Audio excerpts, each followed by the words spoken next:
એટલા માટે આજના યુવા વર્ગને, આજના એજ્યુકેટેડ માસને આ બધી વસ્તુ સમજવાની જરૂર છે કે જે વસ્તુથી, જેમ આ દૃષ્ટાંત હજી પણ સમજવા જેવું છે. એક કૂતરાને જોજો તમે, આ શેરીઓમાં કૂતરા હોય ને, આપણે આવા જીવનના દૃષ્ટાંત જોઈએ. આ કૂતરો એક હાડકું હોય ને, હાડકું, આ સત્ય છે. એને એટલું બધું ચાવશે, એટલું બધું ચાવશે, હાડકાની અંદર એક ટીપું પણ લોહી હોતું નથી, માંસ હોતું નથી, અને છતાંય એક કૂતરો હાડકાને છોડે નહીં. અને બીજો કૂતરો એના હાડકાને છીનવવા આવે તો ઘાટાઘાટ કરી નાખે. તો આ સાયન્સ કે છે કે વસ્તુતઃ હાડકામાં કંઈ ન હોવા છતાંય એ હાડકાને જ્યારે ચબાવતો હોય ત્યારે એના જ પોતાના મોઢામાંથી થોડું થોડું લોહી નીકળે, ઘસાવાને કારણે. હાડકામાં કંઈ નહોતું, અને એ લોહી એના અંદરથી નીકળે, એનો સ્વાદ પોતે માણે, અને પોતાના જ ઘાવને લઈ પોતે ખુશ થાય, અને પછી કહે કે હાડકામાં મજા છે. અન્ડરસ્ટેન્ડ વોટ આઈ સે? એવી રીતે જે પ્રલોભન, ઘણીવાર આપણી વિચારધારામાં જે અજ્ઞાનતા, એલર્ટનેસનો અભાવ, અતિ દુસ્સંગનું કારણ, અતિ દુષ્ટ વિચારોનું અતિક્રમણ, અતિ ફાલતુ લોકોને મળવાને કારણે, અતિ એમ્બિશિયસ લોકોને મળવાને કારણે, અતિ ભૌતિકવાદી લોકોના સંગમાં રહેવાથી માણસ પણ પેલા હાડકાને જેમ કૂતરો ચાવ્યા કરે એમ કેવળ લૌકિક ભોગમાં આસક્ત બની એ ભોગ વસ્તુતઃ એને આનંદ નથી આપતા, એને અંદર ખાને ખોખલો બનાવે, પણ એ પોતે માને છે કે મને આનંદ આપે છે. માણસ ડ્રિંક કરતો હોય, બે ઘડી નશો આવે, પણ અંદરથી લીવર ખરાબ થતું હોય, ખબર ન પડે. કેટલાય પ્રકારના પ્રતિષ્ઠાનો અહમ જાગે. આપ વિચાર કરો, કેટલી બધી અશાંતિ માણસ વરે છે. એવી કિંમતી સેવાને ઠાકોરજીની છોડી દે છે. બસ મહાપ્રભુજી આટલી જ વસ્તુ આપણને કહે છે. આવા મનને જો આપણે ઠાકોરજીમાં નહીં લગાડીએ ને, જો આ સમજજો ખાસ, મનનો સ્વભાવ કેવો છે? મનનો સ્વભાવ પેલા દડા જેવો છે. દડાને યા તો ગોલમાં નાખી દો, નહીં તો આમ તેમ દોડ્યા કરશે. ગોલ્ફ રમો ને, ગોલ્ફ, એ ગોલ્ફમાં એને સીધું પેલા કાણામાં દડો જવો જોઈએ. એ ગયો તો તમને પોઈન્ટ્સ મળે. એમ મન અગર ઠાકોરજીમાં નહીં નાખીએ તો આ મન લૌકિકમાં ફર્યા જ કરશે, અને લૌકિકમાં ફરશે, અનેક પ્રકારના વિઘ્નો પેદા કર્યા કરશે. અને જ્યારે બહુ વિઘ્નો પેદા થઈ જશે અને ત્યારે આપણે વિચાર કરીએ હવે મારે આમાંથી નીકળવું છે, તો ભગવાન કહે છે અબ બહોત દેર હો ચુકી હૈ. ભાગવતજીમાં તો એવું સરસ લખ્યું છે, સુખદેવજીએ બહુ સરસ એક પ્રશ્ન કર્યો છે. અંતમાં એક વસ્તુ કહી દઉં કે કોઈ માણસ મરવા પડ્યો હોય કે મરવા જેવો થઈ ગયો હોય, કે આખી જિંદગી એની ખલાસ થઈ ગયો હોય, અને સંન્યાસ જેવા એટલે 60-70 વર્ષનો થયો હોય, અને એવા સમયે જો આત્મકલ્યાણ કરવાનો પ્રશ્ન અગર કોઈ ગુરુને કરે, આ યાદ રાખજો, ભાગવતજી કહે છે, 60 વર્ષની ઉંમર થઈ હોય, 70 વર્ષની ઉંમર થઈ હોય, આખી જિંદગી લૌકિકમાં ગાળી હોય, પ્રપંચમાં બહુ ફસાયો હોય, અને પછી મરવા પડ્યો હોય ને ત્યારે કોઈ ગુરુ પાસે જઈને એમ કે હવે મને આત્મકલ્યાણ કરવું છે, તો સુખદેવજી કહે છે એ પોતાના આત્મકલ્યાણ કરવાના, પ્રશ્ન પૂછવાના અધિકારને ગુમાવી બેઠો છે. Time is past. એટલી હદ સુધી એ આત્મકલ્યાણ હવે કરી શકશે નહીં. એટલે યુવાવસ્થામાં જે પણ યુવાન હોય, હું ચોક્કસ માનું છું એની ફર્સ્ટ જવાબદારી, કારણ કે પુરુષ એ બીજનું રોપણ કરે છે અને સ્ત્રી એક ક્ષેત્ર છે. પુરુષના બીજનું રોપણ સ્ત્રી રૂપી ક્ષેત્રમાં થાય અને એમાંથી એક સારા પુત્રનું ઉત્પન્ન થાય, એ જવાબદારી માતા પિતાની છે. અને આખા સમાજને જો વૈશ્વિક રીતે આગળ લાવવો હોય તો ચેરિટી બિગિન્સ એટ હોમ. જેટલા પણ મા બાપ છે એ લોકો નક્કી કરે કે અમારે તો દિવ્ય જીવન જીવવું જ છે, અમારા બાળકને અમારે દિવ્ય બનાવવું છે, એને મોટો બનાવો. તું મોટો બને એવું નહીં કહેવાનું, પણ તું સારો ભક્ત બને એવું જ્યારે કહેતા થઈશું તો સમાજમાં પરિવર્તન આવી જશે. બસ આજના દિવસે આટલો જ વક્તવ્ય મારું પ્રભુના ચરણોમાં સમર્પિત કરું છું. બોલો શ્રી કૃષ્ણ કનૈયા, બોલો શ્રી વલ્લભા કૃષ્ણ ગોવિંદ ગોવિંદ ગોપાલા. બોલીએ ભજ મુરલી મનો હર નંદલાલા.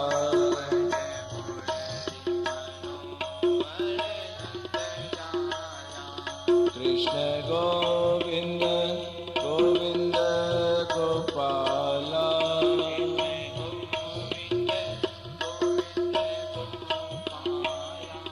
ભજ મુરલી મનો હર નંદલાલા.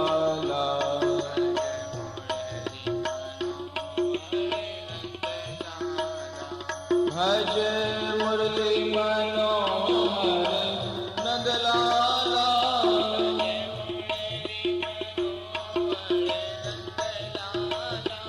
કૃષ્ણ ગોવિંદ ગોવિંદ ગોપાલા.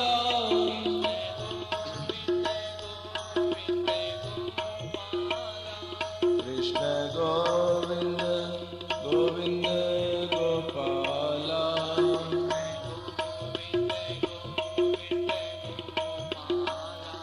ભજ મુરલી મનો હર નંદલાલા.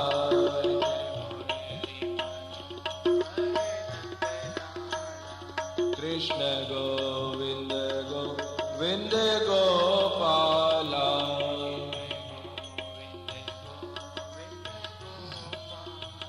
બોલો શ્રી બાલ કૃષ્ણ લાલ પ્યારે કી.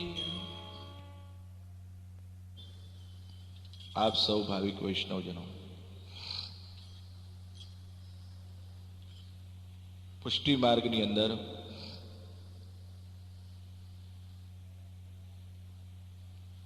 દયારામભાઈનું એક વાક્ય ખૂબ તત્વથી સમજવા જેવું છે. હરિનો માર્ગ છે શુરાનો, નહીં કાયરનું કામ.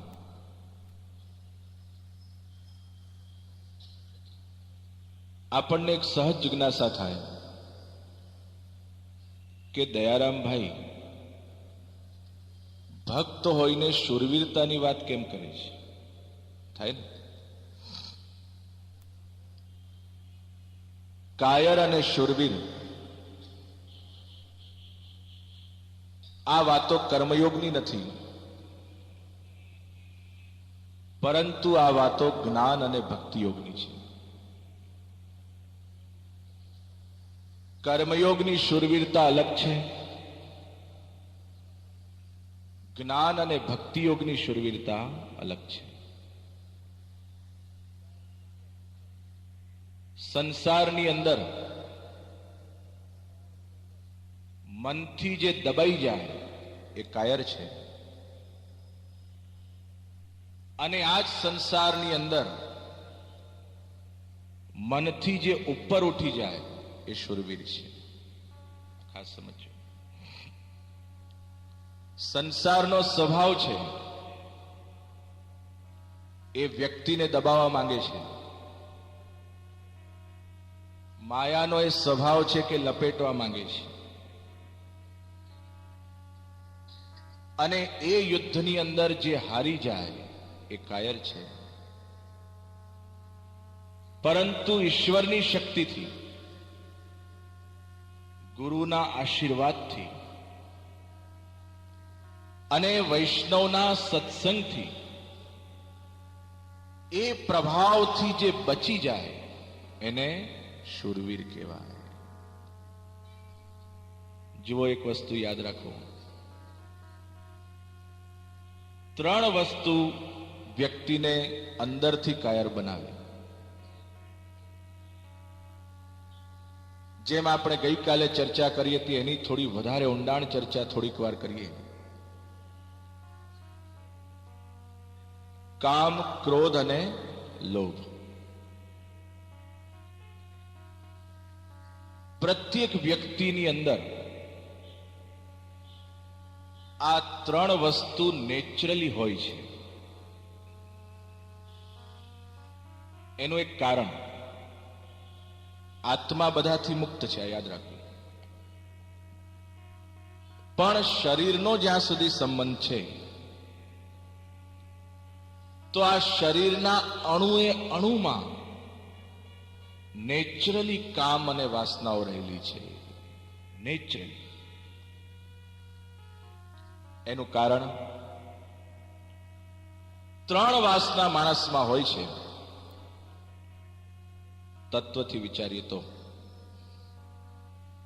એક એની પોતાની વાસના, જે એના પૂર્વજન્મથી, એના પૂર્વજન્મથી, એના પૂર્વજન્મથી આવી.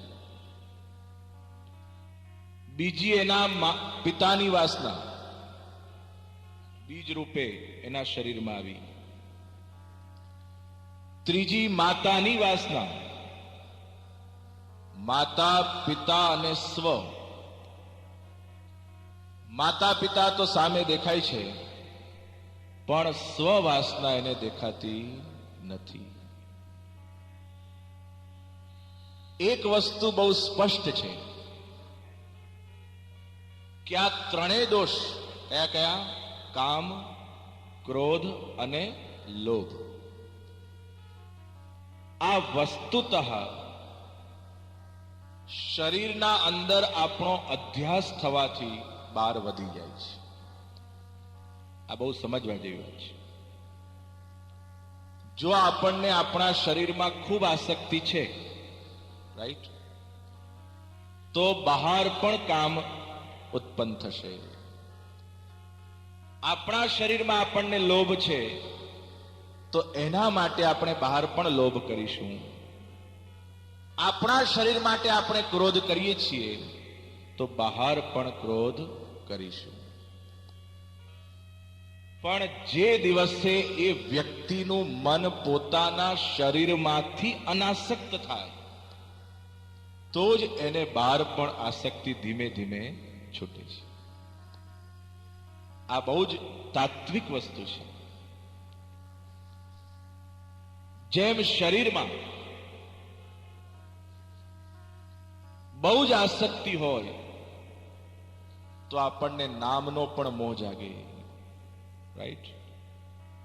પછી એ નામ માટે આપણે બધું કરતા થઈએ. એટલે શું? પછી કામ, ઈચ્છા. કામ એટલે કેવળ એક જ અર્થમાં નથી. યા તો વ્યક્તિ નામ માટે કરે, રૂપ માટે કરે, એમાં કંઈક અડચણ આવે તો ક્રોધ થાય. આ શરીરને સાચવવા માટે મનુષ્ય કામ, ક્રોધ અને લોભનો ઉપયોગ કરે છે. અને એક વાત બહુ સ્પષ્ટ છે, મૃત્યુ સુધી પણ આ ત્રણ વસ્તુ માણસની જલ્દી છૂટતી નથી. વ્યક્તિ બીમાર પડે, ઘણા લોકો કહે છે કે વૃદ્ધાવસ્થામાં આ બધું છૂટી જશે. ના, માણસની ઉંમર વૃદ્ધ થાય છે પણ માણસના મન વૃદ્ધ થતું નથી. કદાચ આયુષ્ય વૃદ્ધ થાય, આયુષ્ય ઘટી જાય, પણ જે મન છે ને એ કોઈ દિવસ પણ વૃદ્ધ થતું નથી. હમણાં મહિના પહેલાની જ વાત છે, એક હોસ્પિટલમાં મને પધરામણી કરાવેલી. એક વૈષ્ણવ બીમાર પડ્યા. આ સત્ય ઘટના કહું.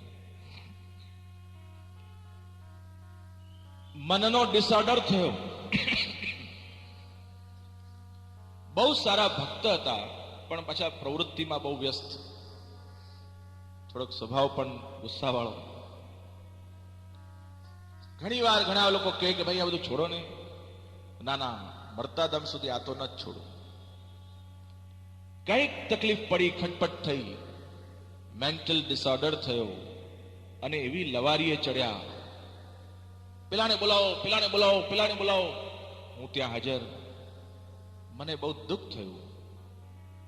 આ આટલા સારા વ્યક્તિ અને છતાં પણ એમની મેન્ટલ સ્થિતિ આવી. જુઓ, એક વસ્તુ યાદ રાખો, મૃત્યુ ટાણે જે અંદર હોય ને તે જ બહાર આવે છે. આ મૃત્યુ એક એવી જ અજબની ઘડી છે અચ્છા લોકો એમાં હારી જાય છે. જીવન જીવતા હોઈએ ત્યારે આપણને એમ લાગે જીવ્યા કરો, અને એમાં જો માણસ એલર્ટ ન થાય, એકાગ્ર ન થાય, એના વિચારોને ચેક ન કરે અને એમ ને એમ માણસના જીવન પસાર થઈ જાય, અને જ્યારે મૃત્યુ આવે ત્યારે જે આપણે ઈચ્છીએ એવું ન થાય. આ યાદ રાખજો, આ બહુ સત્ય કહું છું. બધાને એવી ઈચ્છા હોય કે મૃત્યુ ટાણે ઠાકોરજીનું સ્મરણ થાય, મૃત્યુ ટાણે પ્રભુના ચરણારવિંદ જ દેખાય, એવી ઈચ્છા બહુ થાય.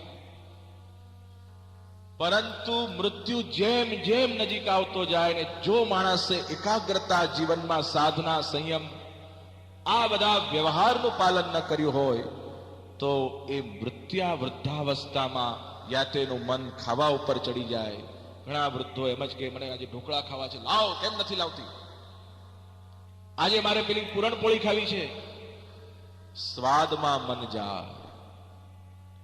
એટલે માણસ શરીરથી ભલે ખલાસ થતો હોય પણ એનો મનનો સ્વાદ છૂટતો નથી. જેમ આપણે ગઈકાલે જોયેલું ને કે કૂતરાને હાડકામાં કંઈ ન હોવા છતાંય પોતાના લોહીને કારણે જે સ્વાદ મળતો હતો એના કારણે એની આસક્તિ થતી હતી, એમ માણસના જે આ ત્રણ પદાર્થ છે, કામ, ક્રોધ અને લોભ, એ વસ્તુતઃ શરીરના જ મૂળ કારણો છે.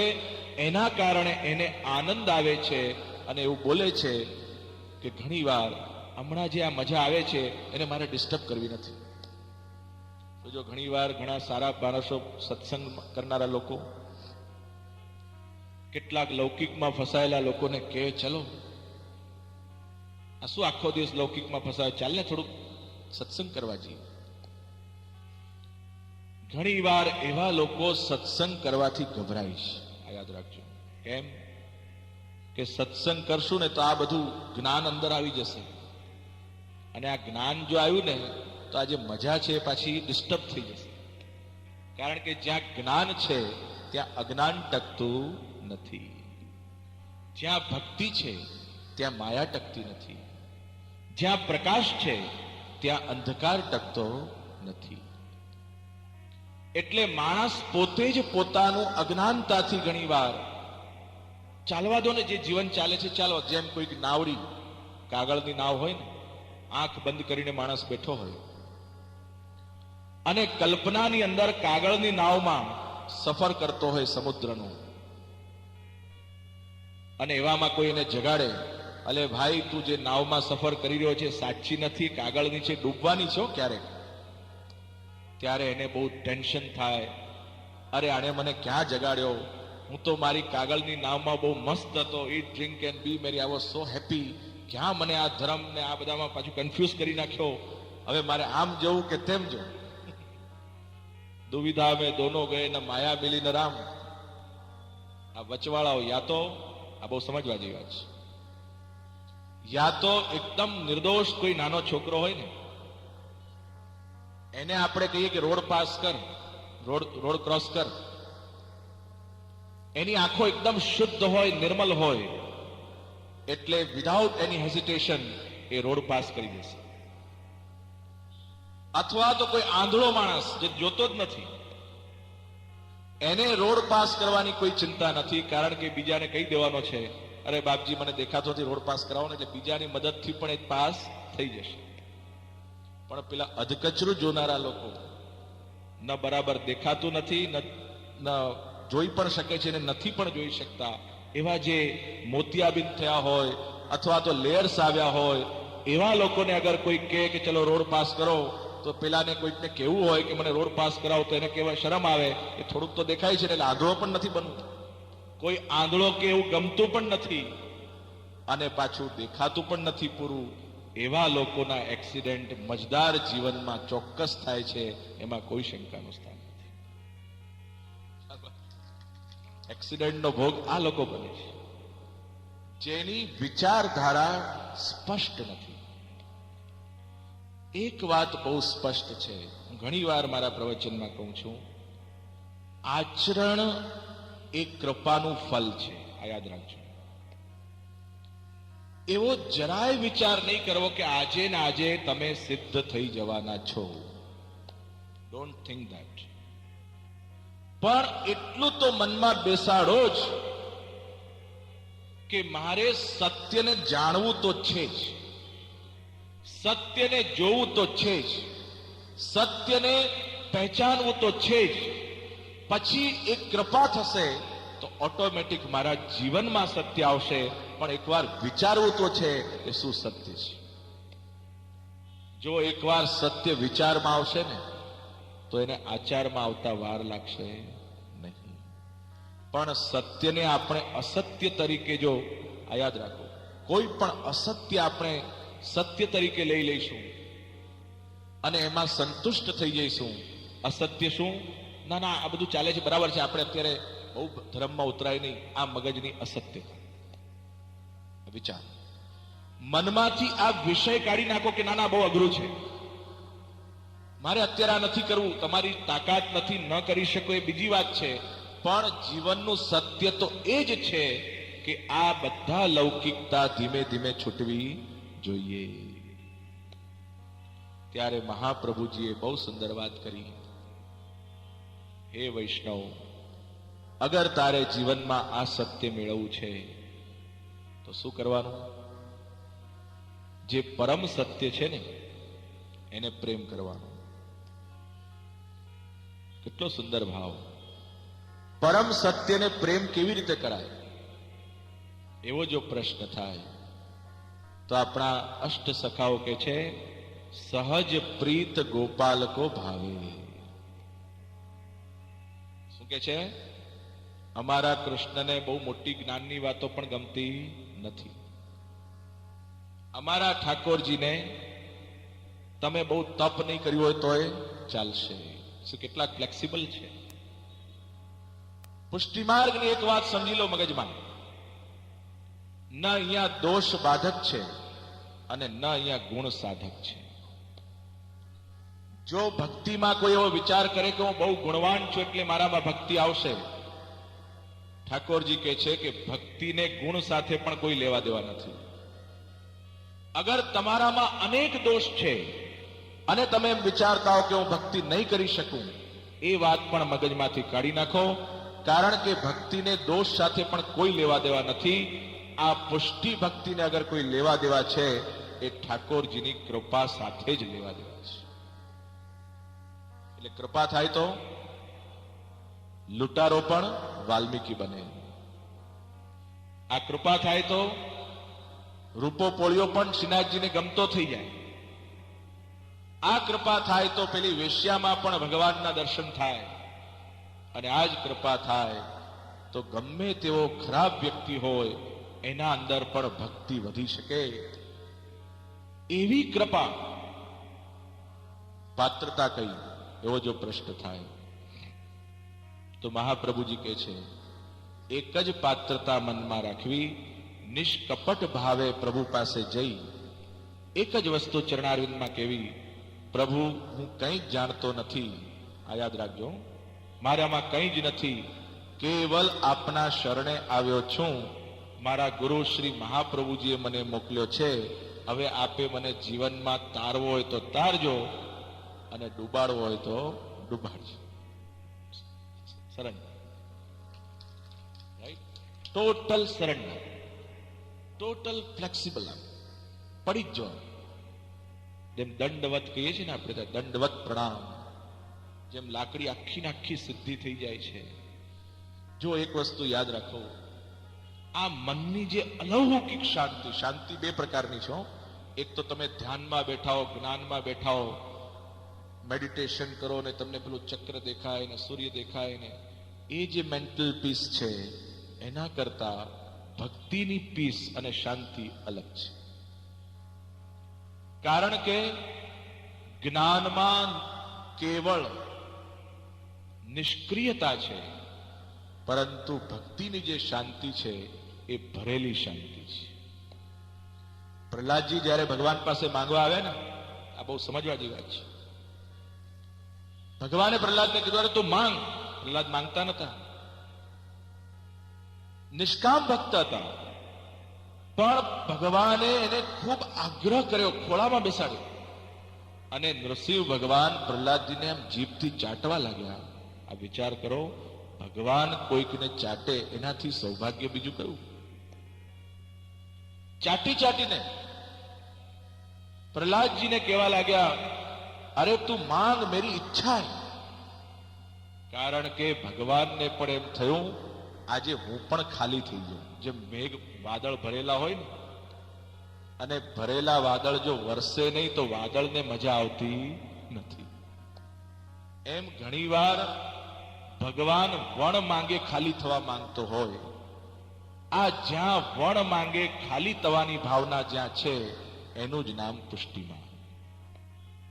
ત્યાં કોઈ જીવ માંગતો નથી, પણ વાદળા જેમ સામેથી, બરસાત કા બાદલ દીવાના, કહાં બરસેગા કિસકો ભિગોएगा ઉસે ખુદ કોઈ પતા નહીં. કેવો છે આ વરસાદના વાદળ? કેવા છે? એ ક્યાં વરસશે, કોણ એમાં ભીજાશે, એ કોને ભીજવાનો છે, એને પોતાને જ ખબર નથી. બસ વરસે ત્યારે ખબર પડે, અહીંયા પાણી પડ્યું, આ ભીજાયો અને આ તરબતર થઈ ગયો. એવા આપણા ઠાકોરજીની કૃપા છે. એ વરસાદના વાદળ જેવા છે, માટે તેમનું નામ શું છે? મેઘશ્યામ. આ મેઘશ્યામ નામ કઈ રામ અને કૃષ્ણને એમને નથી પડ્યું, કારણ કે સ્વતંત્ર છે. અહીંયા જ વરસવું ને અહીંયા ન વરસવું એવી જ્યાં મેડ અને મર્યાદા છે, ત્યાં પુષ્ટિ પુરુષોત્તમને ગમતું નથી. અરે જહાં બરસના ચાહીએ વહાં ભી બરસતા है, जहां नहीं बरसना चाहिए वहां भी बरस सकता है, और जहां असंभव है वहां भी संभव कर दे, वही तो पुरुषोत्तम है. જ્યાં કોઈ પણ મર્યાદા નથી, કોઈ લિમિટેશન નથી, અનલિમિટેડ આનંદ. જો ઉપનિષદની અંદર, તૈત્રીય ઉપનિષદમાં આનંદવલ્લી નામનો ગ્રંથ છે. એક સમ્રાટનો આનંદ, એવા 100 સમ્રાટના આનંદ ભેગા કરો તો એક ઇન્દ્રનો આનંદ થાય. એવા 100 ઇન્દ્રોના આનંદ ભેગા કરો તો કોણ થાય? એક ગંધર્વનો આનંદ થાય. એવા 100 ગંધર્વોના આનંદ ભેગા કરો તો એક બૃહસ્પતિનો આનંદ થાય. એવા 100 બૃહસ્પતિઓને ભેગા કરો તો એક અક્ષર બ્રહ્મનો આનંદ થાય. આ જો સમજવા જેવી વાત છે. આપણે બોલીએ છીએ ને, ગણિતાનંદ અને અગણિતાનંદ. આજે કામ, ક્રોધ અને લોભ, આ પાછું એ વિષય પર આવીએ છીએ, કારણ તો જ સમજાશે. લૌકિક કામ, લૌકિક ક્રોધ કે લૌકિક લોભથી જે આનંદ કે સુખ ટેમ્પરરી માણસને મળ્યું, એ તો સાવ સામાન્ય અલ્પ આનંદ, જે પશુને પણ મળે છે અને મનુષ્યને પણ મળે છે. એના કરતા વિશિષ્ટ અનેક પ્રકારનો સુખ પેલા સમ્રાટને મળે છે. એવા 100 સમ્રાટ ભેગા કરો તો એક ગંધર્વનો આનંદ. એ આખી આનંદની પરિકલ્પના ઉપનિષદમાં બતાવી, અને જ્યાં અનલિમિટેડ છતાંય કાઉન્ટેડ એવો જે આનંદ, એને શું કહેવાય? અક્ષર આનંદ. જ્યાં મોક્ષની પ્રાપ્તિ થાય ને, આપણે બોલીએ છીએ ને મોક્ષ, પણ આપણા વ્રજભક્તો શું કહે છે? વ્રજ વાલુ રે વૈકુંઠ નહીં આવું, વૈકુંઠ નહીં આવું. અમને વૈકુંઠ કરતા વ્રજ વાલું છે. મોક્ષની પ્રાપ્તિ થાય ને, આપણે બોલીએ છીએ ને મોક્ષ, પણ આપણા વ્રજભક્તો શું કહે છે? વ્રજ વાલુ રે વૈકુંઠ નહીં આવું, વૈકુંઠ નહીં આવું. અમને વૈકુંઠ કરતા વ્રજ વાલું છે. જુઓ, આપણને પ્રશ્ન થાય કે મોક્ષને પણ તુચ્છ માનનારો આ પુષ્ટિ ભક્ત, એ શું છે? What is that? જ્યાં હજી પણ આનંદ ગણી શકાય છે, એ ગણિતાનંદ છે. પણ જ્યાં આનંદની કોઈ કલ્પના જ નથી. હમણાં ગઈકાલે જ હું હરીશભાઈને કહેતો હતો, રાતના 2 વાગે, કે ભગવાનનો આનંદ છોડી છોડીને આપણે કેમ લૌકિકમાં ફસાયા છે. હું પોતે ચિંતન કરતો હતો ત્યારે મને લાગ્યું કે આ જે પરમાનંદની વાત છે, ક્લાઇમેક્સ, એની એક આટલી કલ્પના પણ માણસને નથી, માટે જ આ લૌકિકમાં ફસાય, એ તો લૌકિકમાં ફસાય નહીં. ઇમ્પોસિબલ છે. અરે જરાક પણ જો ઝલક મળી જાય ને પરમાનંદની તો ઓટોમેટિક બધું છૂટી જાય. તો મહાપ્રભુજીએ બહુ જ કૃપા કરીને બ્રહ્મ સંબંધી જીવ માટે એક દરવાજો ખુલી શકે એવો છે. જેમ કોઈ કોલેજમાં જાય તો પીએચડી થાય જ અગર પ્રયત્ન કરે તો, કારણ કે એનું એડમિશન કોલેજમાં થઈ ગયું છે. અગર કોઈ પૃથ્વીમાં આવ્યો તો પૃથ્વીને ઓળખી શકે.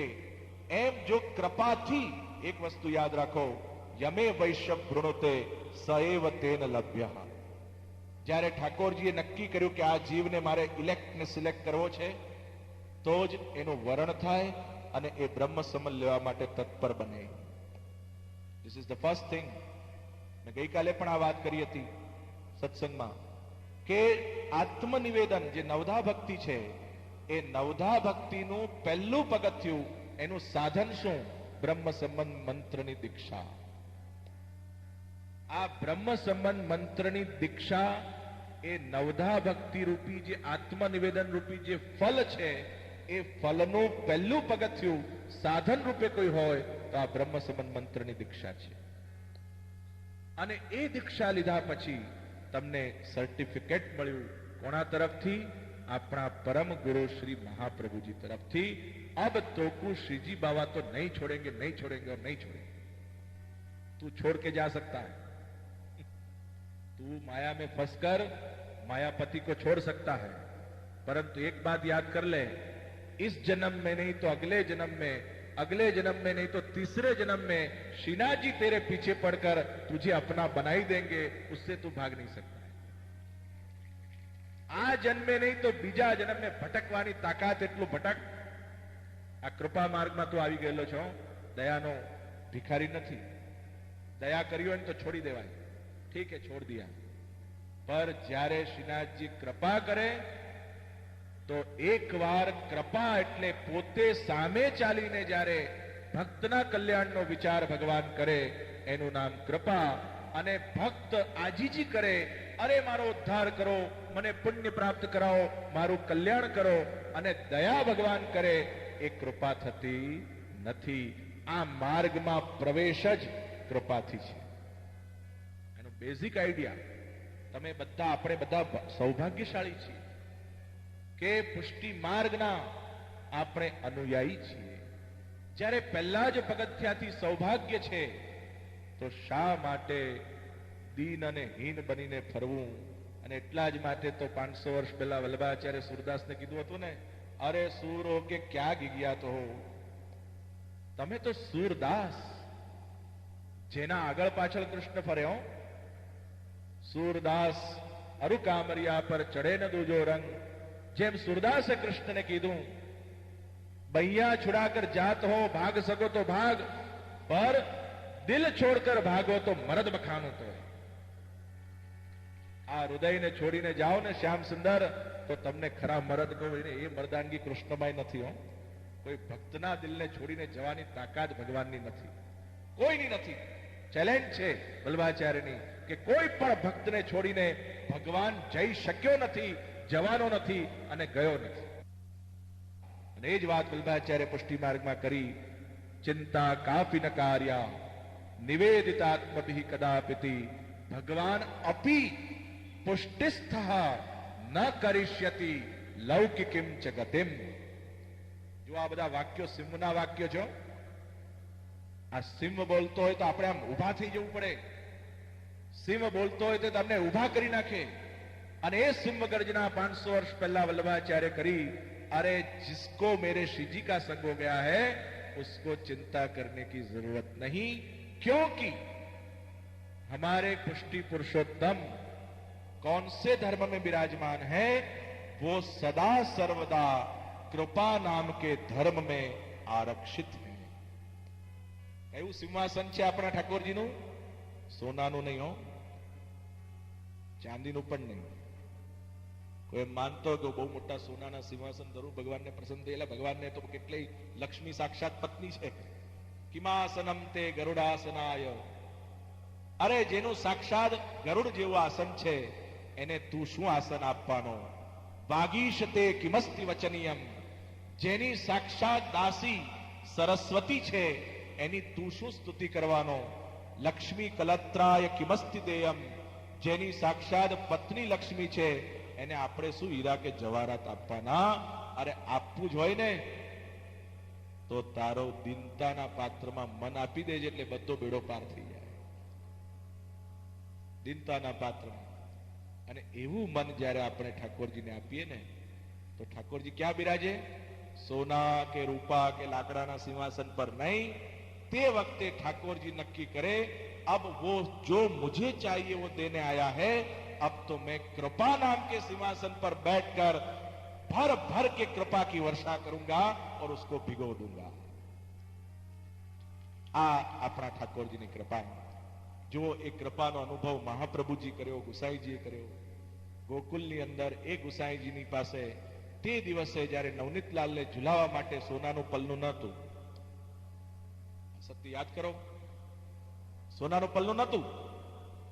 અને ત્યારે ગુસાઈજી પર એવી બધી શ્રી નવનીત પ્રિયાજી એવી કૃપા કરી, અરે તું ઉપરણા લા. અને ઉપરણામાં નવનીત પ્રિયાજીને ઝુલાવ્યા. અને જ્યાં એ નિસ્સાધનતાનો ભાવ થયો, નહીં સાધન સંપત્ત્યા હરિસ્તુષ્યતિ કરહિજિત દૈન્યમ એવ હરિતોષણકમ સાધનમ. મારો પુષ્ટિ પુરુષોત્તમ એ સાધન કે સંપત્તિથી પ્રસન્ન થતો નથી. એ કેવળ ઓનલી દૈન્યથી જ પ્રસન્ન થાય. ઓનલી ડેડિકેશન, ઓનલી નમ્રતા, ઓનલી દીનતા. જરાક પણ જો સાધનાભિમાન આવ્યું કે આ મારી પાસે છે, આ વસ્તુ છે, એ જ્યાં સ્વ શરીરમાં કામ, ક્રોધ કે લોભ, અહંકાર પોતાનામાં જ્યાં ઉત્પન્ન થયો ત્યાં એ જગદીશ ત્યાંથી દૂર થઈ જાય છે. તો એકદમ સરળ ઉપાય વલ્લભાચાર્ય બતાવ્યો. હે જીવ, આ અહમતા અને મમતાથી જ આ બધા દોષ પેદા થાય છે. ચાલ એવું કર, તને બ્રહ્મ સંબંધ અપાવું છું અને તને સેવાનું સર્ટિफिकेट આપું છું. कल से तू स्नान करके यमुना जी में से आ जा और मैं तो को श्रीनाथ जी को स्वरूप, श्री बालकृष्णलाल को स्वरूप, श्री मदन मोहन जी को स्वरूप, अरे जो तेरी आसक्ति है वो स्वरूप तो को पधरा दूं, चित्र भी पधरा दूं और वह स्वरूप की सेवा आत्मा से भी अधिक करके जानियो. ठाकुर जी पूछता हो ने એનું આ કારણ છે. તે વખતે મહાપ્રભુજીની આડીથી ગોવર્ધનધરને આમ પકડવા અઘરા છે, પણ મહાપ્રભુજી જ્યારે વચ્ચે બિરાજે, ગુરુ જ્યારે વચ્ચે હોય અને ગુરુની કાની હોય, હે શ્રીજી બાબા ये कैसो भक्त है, आपको ही है ना. જેમ મોટા વ્યક્તિને આમ મનુહાર કરવો પડે ને, અરે મળો ને આને, મળો ને આને. કોઈ મોટો માણસ હોય એના આજુબાજુ જે ફરતા હોય ને એને કહીએ કે આપ મળી આપણ જરા, તો મોટા એવા શ્રીજી બાબા પણ અમારા વલ્લભની કાનીથી સાવ સરળ બની જાય છે. બાકી તો શ્રીનાથજીને દૈવી જીવનો જ ઉદ્ધાર કરે એવું ગુસાઈજીએ કીધું છે. યમનાષ્ટકની ટીકા વાંચો, યમનાષ્ટકની ટીકા વાંચવા જેવી છે. ત્યાં શું કીધું કે શ્રીજી બાબા તો ઉત્તમ ભોગતા છે. એકદમ 100% સોનું હોય ત્યારે આમ વરસી જાય. પરંતુ ગુસાઈજીએ ત્યાં યમનાષ્ટકની ટીકામાં આજ્ઞા કરી, અસ્મદ આચાર્યાસ્તુ વિશેષઃ, અમારા આચાર્ય, અમારા ગુરુ શ્રી વલ્લભ તો વિશેષ છે. સાવ કીચડમાં પડેલા જીવને પણ શુદ્ધ બનાવી અને શ્રીજી બાબાને યોગ્ય બનાવી દે છે. છે કે નહીં? આ ગુરુ કૃપા. પેલો જીવ ગમે તેવો હોય, અરે જીવમાં કોઈ તાકાત ન હોય, પણ મહાપ્રભુજી જ્યારે કૃપા કરે ને તો જીવમાં ઈશ્વરને યોગ્ય સાથે બોલવાની, રમવાની તાકાત કોણ આપે? ગુરુ આપે. હો, ગુરુ વગરે તાકાત કોઈ આપતું નથી. ત્યાં શબ્દ વાપર્યો પુરુષોત્તમજી લેખવાળાએ સેવાફલ નામની ટીકામાં, પ્રદીપ આવેશવદ ઇતિ સૂત્રોક્ત રીત્યા ભગવદ આવેશજા યા યોગ્યતા યયા યોગ્યતયા રસાત્મકસ્ય ભગવતઃ રસાનંદાનુભવઃ એવ અલૌકિક સામર્થ્યમ. આ તમને બહુ ગૂઢ વાત કહીશ. સેવાફલ નામનો ગ્રંથ, સેવાના ફલનો વિચાર, જે શુદ્ધ પુષ્ટિ જીવ છે એને ભગવાન કૃપા કરીને અલૌકિક સામર્થ્યનું દાન કરે છે. શું અલૌકિક સામર્થ્ય એટલે શું? ત્યાં શબ્દ મૂક્યો પ્રદીપ આવેશવદ ઇતિ સૂત્રોક્તરીત્યા. જેમ એક દીપક બીજા દીપકને પ્રગટાવે ત્યારે બીજા દીપકમાં પણ પ્રગટેલા દીપક જેટલું સામર્થ્ય આવે છે ને, એવી રીતે ભગવાન જ્યાં સુધી આપણા હૃદયમાં આવેશરૂપી પોતાની યોગ્યતા ન મૂકે ત્યાં સુધી એ આવેશ વિનાનો જીવ ભગવાનનો અનુભવ કરી શકતો નથી. આ બુદ્ધિમાં બેસાડી લેજો, આ સમજજો. કયો આવેશ? ભગવદ આવેશ. જ્યારે સેવા કરો અને ગુરુની આજ્ઞા વગર કે ગુરુની કૃપા વગર ને ગુરુની ચર્ચા વગર ને સાનિધ્ય વગર અને આડેધડ સ્વચ્છંદ રીતે સેવા કર્યા કરશો તો તમારા વિચારોમાં એકાગ્રતા નહીં આવે. એ જે આવેશ છે ને પરંપરાથી આવે. એટલા માટે આપણે ત્યાં કહેવામાં આવ્યું દાસાનું દાસની ભાવના. જ્યારે ગુસાઈજી પણ સેવા કરતા, અરે ગોકુલનાથજી પણ સેવા કરતા, તો એમના પૂર્વજો માટે કેટલો આદર રાખતા. એમ કહેતા, અરે સેવા તો બાપ બેટા કર ગયે, હમ તો સબ લકીર પીટતે. આ રિસ્પેક્ટ. ગુસાઈજી એ પણ જ્યારે કોઈ ગ્રંથ લખતા તો જે ગ્રંથ ઉપર ડાયરેક્ટ મહાપ્રભુજીની ટીકા હોય ત્યાં પોતાની ટીકા છે એવું લખતા નહીં, એ પાછી વિવૃત્તિ લખતા. આટલો બધો આદર આપણાથી પોતાના પૂર્વજો કે ભક્તો માટે હતો. આ જે પરંપરાની જે આખી આદત, પરંપરાનું જ્ઞાન જો આપણે ભક્તિમાં નહીં શીખીએ તો એ પુષ્ટિ ભક્તિમાં આગળ વધતો નથી. બસ આજના દિવસે એટલું જ સમજીએ કે તમારા બધા ઉપર શ્રી મહાપ્રભુજીની એ પ્રેમ લક્ષણા ભક્તિ, શુદ્ધ પુષ્ટિ ભક્તિ, કે જે ભક્તિનો કોઈ તુલના ન કરી શકે એવી કૃપા તમારા સર્વ ઉપર શ્રી વલ્લભ કરે, એ જ મારી અભ્યર્થના સહિત મારા કૃષ્ણ ગોવિંદ ગોવિંદ ગોપાલા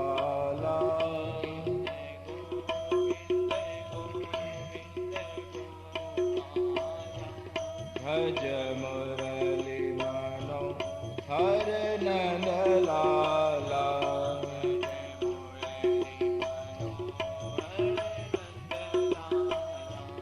કૃષ્ણ ગોવિંદ ગોવિંદ ગોપાલા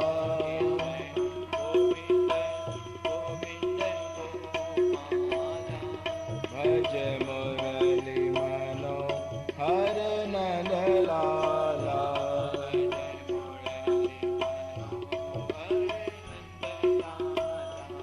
ભજ મુરલી મનોહર નંદલાલા.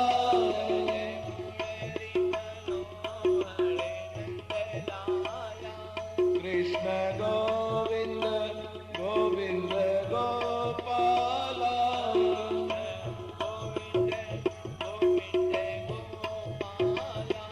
કૃષ્ણ ગોવિંદ ગોવિંદ ગોપાલા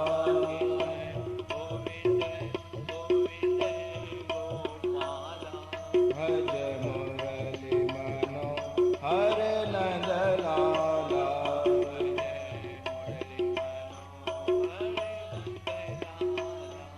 કૃષ્ણ ગોવિંદ ગોવિંદ ગોપાલા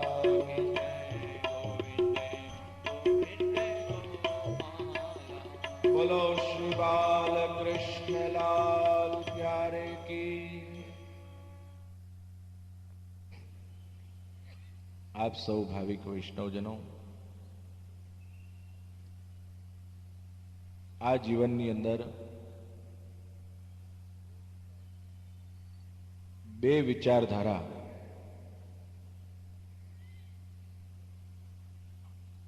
અગ્રસર છે.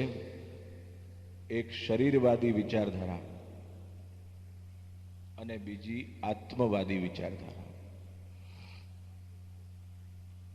સામાન્ય રીતે જે લોકો કેવળ શરીરનું જ મહત્વ જાણે છે એને આત્મવાદી વિચારકોનું બહુ ધ્યાન પડતું નથી.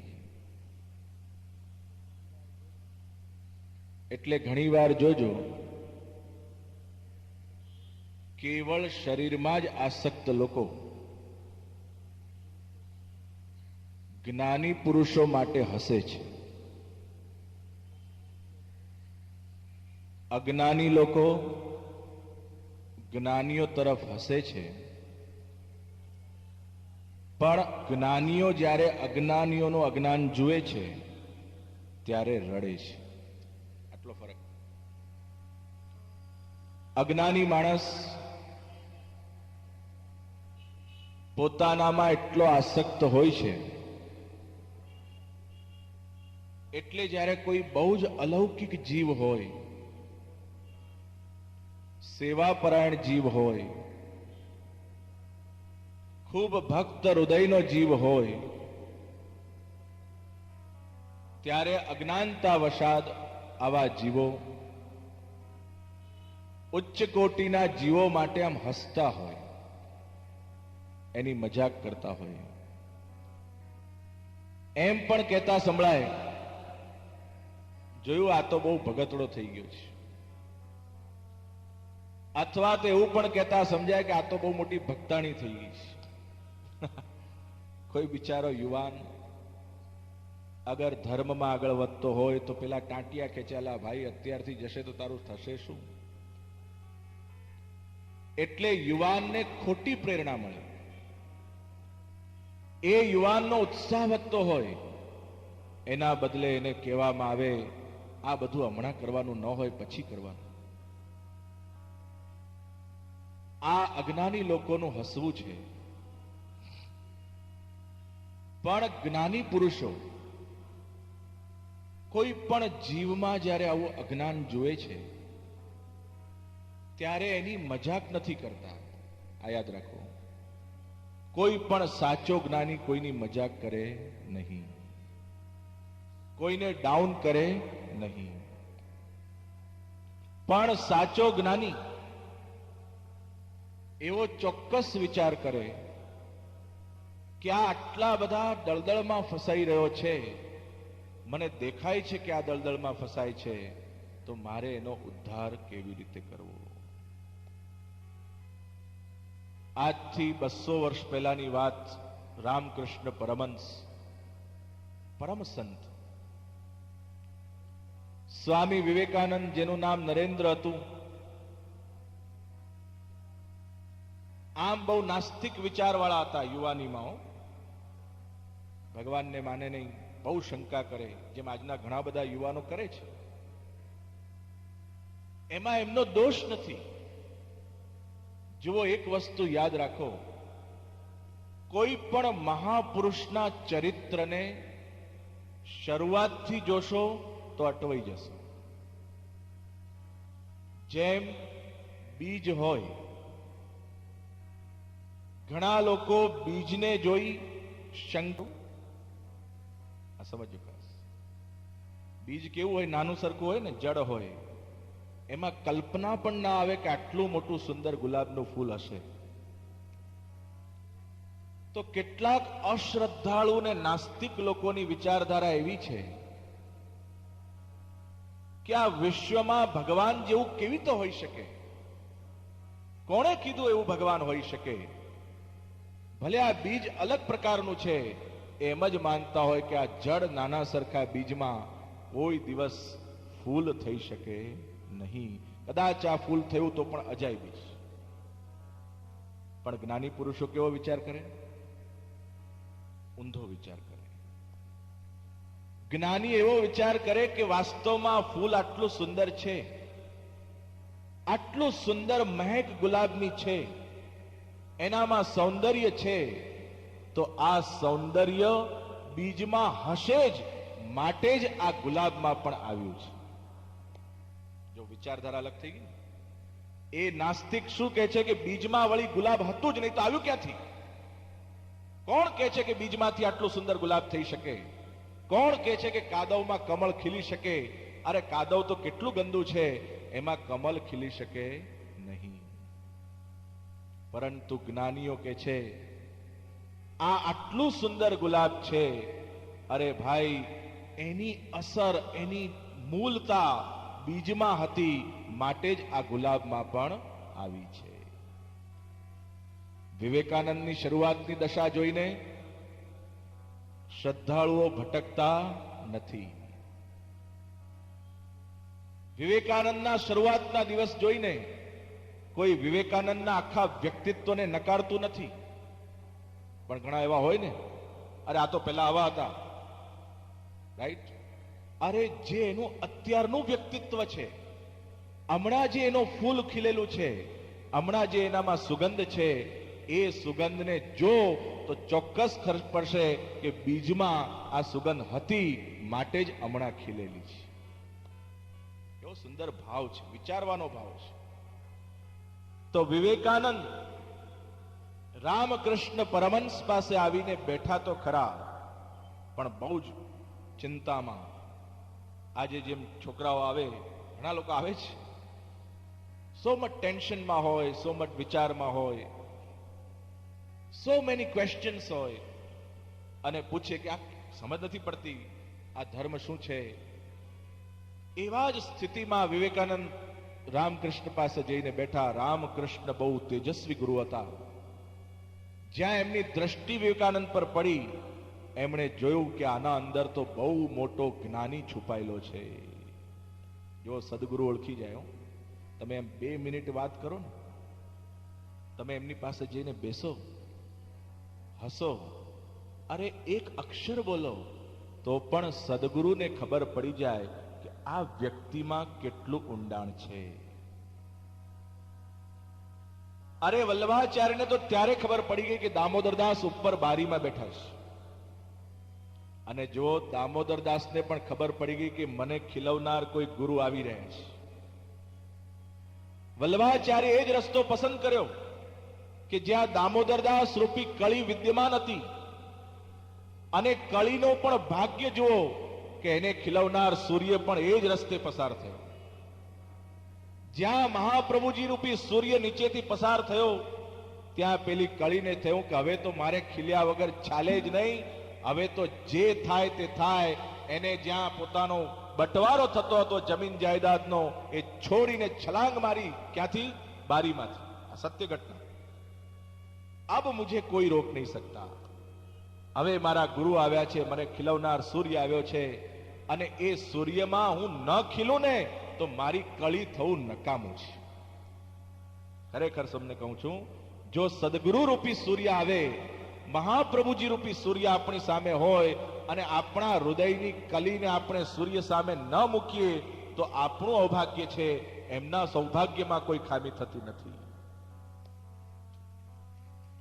એ આપણું દુર્ભાગ્ય છે. વિવેકાનંદને જ્યાં રામકૃષ્ણ પરમહંસે જોયું, એને જોયું કે આ તો કોઈક મહાન આત્મા છે. જો ગુરુ કેટલા ચતુર, એના અધિકાર પ્રમાણે વધારે. આટલું મોટું સામાન ઉચકવાની તાકાત ન હોય તો એટલું બધું આપે નહીં, પણ એની ધીમે ધીમે ખોલે.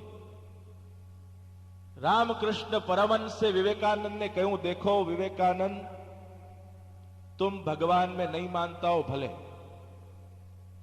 मुझे कोई आपत्ति नहीं. तुम मुझे भी नहीं मानोगे तो भले, कोई चिंता नहीं, परंतु एक बात तो करो, मुझे अभी दिखता नहीं है, बूढ़ा हो गया हूं, મને દેખાતું નથી. તું આ ગ્રંથ છે ને, આ પુસ્તક, એ વાંચ તો ખરો. એ વાંચશે ને હું સાંભળીશ તો મને જરા સારું લાગશે. વિવેકાનંદ કીધું કે એમાં શું મોટી વાત છે, ચલો વાંચી દઉં છું. અને જ્યાં વિવેકાનંદે ભગવદ્ ગીતાનો વાંચવાની શરૂઆત કરી, એમાં અર્થાનુસંધાન હતું. પૂર્વ જન્મના એ આત્માના સંસ્કાર જાગ્યા. એક પાનું ખુલે, વિવેકાનંદના ચહેરા ઉપર પસીનો આવ્યો. બીજું પાનું ખુલે, અંદરથી વ્યાકુળતા થઈ. ત્રીજું પાનું ખુલ્યું, આંખમાંથી આંસુઓની ધાર પડી.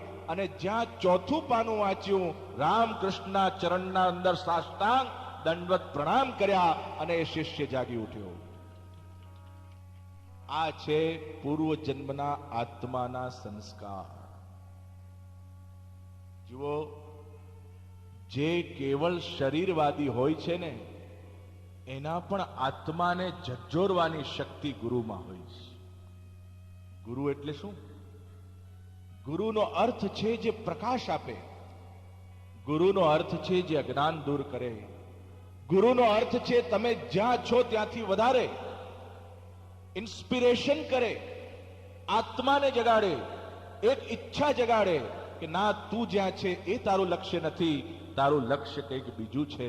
ચાલ આપણે સાથે જઈએ, અથવા તો તું મારી પાછળ આવ, ચાલ હું તારી પાછળ આવું. અરે યેન કેન પ્રકારેણ તું એ લક્ષ્યને પ્રાપ્ત કર. આ ગુરુની તમન્ના હોય છે. આ જ સદગુરુ છે. અને વિચાર કરો, કેવળ ભૌતિકવાદમાં જ્યારે વ્યક્તિ ફસાયેલો હોય, શ્રી મહાપ્રભુજીને ચિંતા કેમ થઈ? એક ભાઈએ પ્રશ્ન કરેલો કે વલ્ભાચાર્યને રહી રહીને 12 વાગે ચિંતા થઈ, સવારના ન થઈ, રાતના ન થઈ.